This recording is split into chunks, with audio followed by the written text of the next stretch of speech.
So we bought a house in Portugal. Yeah, it's going to be a long project. It's a one for the future, but we're getting there. We've had, but pretty much as soon as we bought the house, we went into lockdown. Now, I'm not saying it's not been a crazy lockdown here in Portugal, but traveling, you know, to other spots has been tricky. And that was kind of the plan. When we moved to Portugal, I always said, yeah, but if we go, you know, if I move there, it's only 3 hours to Guincho. It's, you know, let's say 6 hours to the north, which is not far. When I've been to Australia and they're talking of doing 5 hours for a weekend and back, it's not far. And talking of 5 hours, Tarifa, the Mecca of European windsurfing, is 5 hours away. So that was always the goal. You know, we move here, but we do road trips. But I know I'll find a way. Got my foot up on the pedal, and I'm taking off down the road. We did try and actually do a trip to Tarifa last year. We got there, had a couple of good days sailing, kind of made me think, now this was what I was kind of planning to do.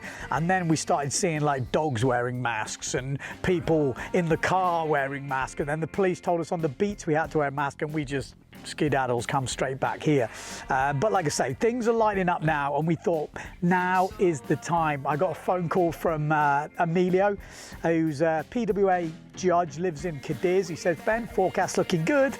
You want to come down? I'm like, Vilma, can we go? She's like, yeah, let's go. And I tell you what, just getting in the van and starting to drive just felt so good. I mean, anyone who's ever done road trips in vans, there's just a freedom feeling where you're like, you drive and you're like, and you know the forecast good. That's another thing, you know. I hate to plan trips without the forecast, but when you know you're going to score, it's just such a good feeling. Down the road. Taking off down the road. Taking off down the road. So yeah, we headed to Tarifa, and when I say Tarifa, there's a lot of people going to say, Ben, that's not Tarifa. And it's true, I didn't actually realise. So we were heading to Caños de Meca. Now, Caños de Meca was a place we went to last time, and I really liked the place. There's a couple of reasons for this. It's port tack. You know, we go on a Levante forecast, which means the wind comes from the left. So good forecast to Levante and a bit of swell, and that's for me, Caños de Meca, and it feels like a lot of spots I've sailed in my life. So I feel very at home, but it's not Tarifa. Tarifa is an hour and a bit away. I didn't even realise that. Like, I had no conception of where it was. I kind of thought it was 20 minutes away when we went last time, but as I'll tell you later, it's actually quite a lot further. So Caños de Meca. So let me talk you about Caños de Meca. Oh, it's getting right here. I'm rigging too. Got my foot up on the pedal, and I'm taking off down the road. I'm taking off down the road. I'm taking off down the road. It's rocky. It is rocky. There's no doubt about it. Now, I've been sailing a long time, and rocks don't really bother me, but I know there's a lot of people out there, they would be really scared. So I would just say, if you ever go to Caños de Meca, and we're talking about upwind Caños de Meca, I don't know if it's got a special name, but there is a downwind Caños de Meca, which we're going to come on to on about day 4, which is like Little Pozo. It's got it's big sandy beach, there's rocks down the bottom end, but it's kind of sandy, but more on that in a minute. But upwind Caños de Meca, where these apartments are, it's a very rocky place. So if you come at high tide, well, for your first time, I don't recommend it. I always recommend getting there at super low tide and just surveying where everything is, because if you walk upwind a little bit, there's a little sort of keyhole-y bit, and if you're easy, there's no shore break, you know, upwind at low tide, so you can kind of walk your way out and then just feel yourself, and then there's kind of a channel you can sail out.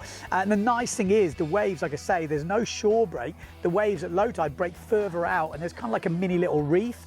It's not an easy wave to ride. It's kind of sectiony, and I kind of said to a few guys when I was there, it's like, I had moments of greatness and moments of terrible. Like, I'd bottom turn and the wave would disappear, and other times I'd bottom turn and it'd stay exactly where it was, and you could give it a good smack. Close down your heads, you open your legs, you close down your hearts now.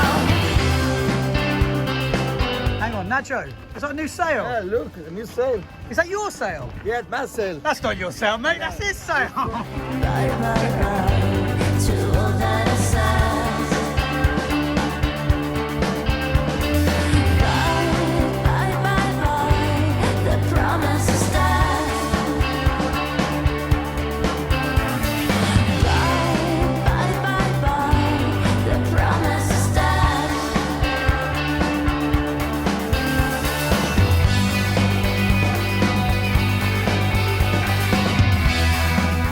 Windsurfing.TV.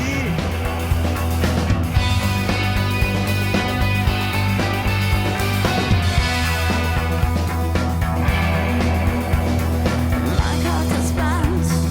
I'll show you again. I'll change the rules. You see, they're not. Are we disturbing you or something? Fucking these boys are clean down here, I tell you. All the boys watching, he's still got his wetsuit on.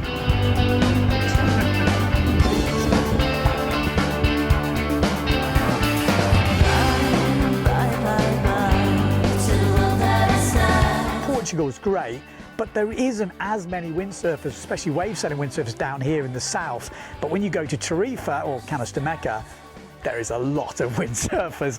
And some people don't like that. I love it. I love sailing with a lot of people, just seeing smiles and everyone's happy. I don't think they've had a great season in Tarifa, so you could definitely feel the vibe on the water. Just everyone was kind of buzzing. And it was great. I saw a lot of old friends, obviously. Victor Fernandez randomly was there. This wasn't a setup or anything like this. He just turned up. Nacho Roca, who's obviously a kind of local there. He lives up in Cadiz. Obviously Emilio and a lot of the other boys as well. A lot of the Fanatic Duotone boys. I was kind of like, Jesus Christ, like a promo shoot.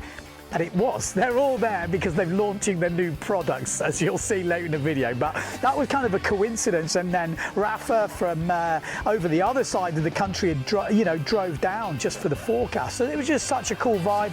And you can down the line wave ride, so you can go for aerials, you can go for goiters, and also you've got a little bit of jumping.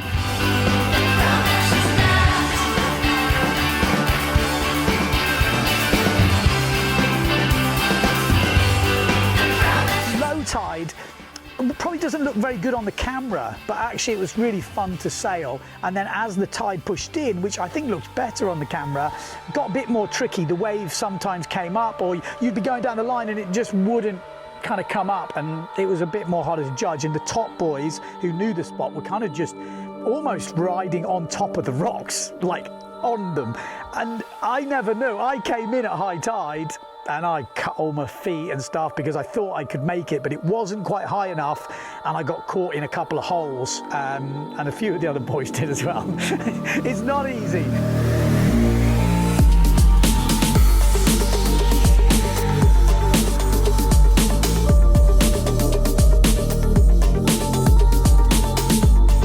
If you are going there, just speak to the locals, ask them, a bit about what's going on. So yeah, that is Caños de Meca. I have to mention this, there was one of the boys, apparently a couple of days later, who actually, someone stole his gear rigged up. I'm just going to mention that because that's never happened to me before, and I can only think someone's picked it up and stuck it in a van. That doesn't sound like a windsurfer. So just be a bit, careful. The car park is pretty close to the beach, and there's usually people around, but just, don't leave anything out. I think that should be said for every place you go to. That was literally day one. We turned up, scored it, and we were like, yes. And so then there's a few people asking, you're living in a van, where you staying? Now this is the cool thing at Caños de Meca. There's this little sort of restaurant which is on the south part of Caños, the north part, but the downwind spot. So the north part of Caños de Meca, which is in the bay, and it's kind of like a weird random restaurant which has been. Well, I don't know. You're going to see the video now, but it kind of looks like concrete and bricks and stones, and it's got a cool vibe to it. And if you eat there or you have some drinks there, they basically let you stay in the car park, and there's a lot of kite surfers there, there's a lot of windsurfers there, and they just hang out. There's a toilet, you know, so it's kind of cool, and they don't charge you if you eat in the restaurant, which is really cool. So we stayed there that night, got up the next day, and the swell wasn't there, and the wind wasn't there, and we'd heard maybe you should try El Palmar, I think it's called El Palmar, which is literally 5 minutes up the road for a surf. So we drove up there.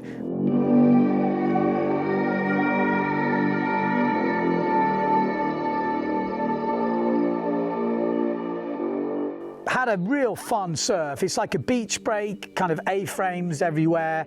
I'm not the best surfer, but we had a good time. And then the wind picked up, and I was like, oh, this is, you know, the surf got really bad. It was kind of blown out.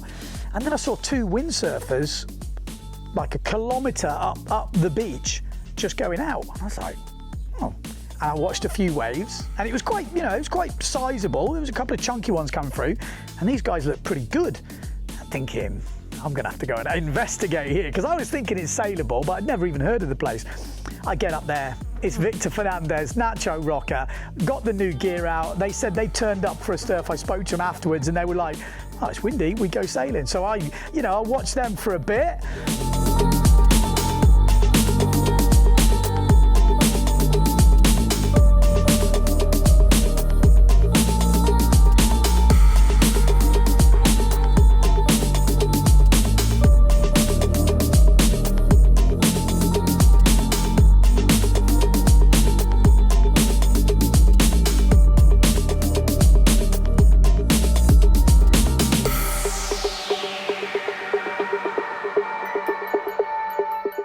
Yeah, they had some Victor's going off, obviously one of the best guys in the world, and just making the most of those conditions. Nacho as well, just super local, knows where he's going.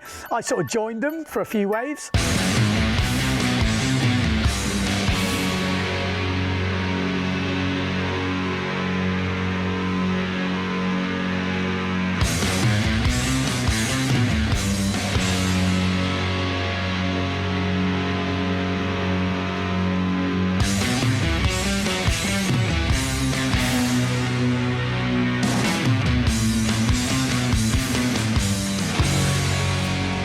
It wasn't easy, you know, it was light, but you could get on the waves, you could do some little aerials, all sand, no rocks around, which is definitely pretty cool. And if you've never been to, I think it's called El Palmar, if you've ever been there, it's basically just such a cool setup. It's a massive long beach, and then there's restaurants and bars and surf shops like all the way down. I think in the season it's quite busy, but we're kind of right on the end of the season. So after the session, after a pretty solid session, we met one of our friends from here in Cyprus, actually, who's down there in Cadiz studying. We had a few beers, watched the sun go down, and you know, there was a band playing and stuff going on, and it was just a really cool vibe. And we ended up staying there the night, which we thought, there were so many vans parked there and there was no charge. And we thought, man, this is amazing setup. Why doesn't people talk about this? And then we found out the next day that, oh, you were lucky. Sometimes the cops come around and give you tickets. We didn't see a policeman the whole time we were there. And I would definitely say I would stay there again and maybe risk it, because it was just such a cool setup.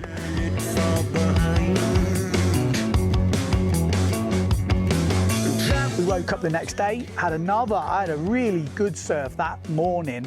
I'm not going to show any footage of me surfing, because you might have these amazing images of me surfing, great, but no. But it was a really good surf, had some really good waves, and we thought we were going to score there, and then I got a phone call. Dun, dun, dun.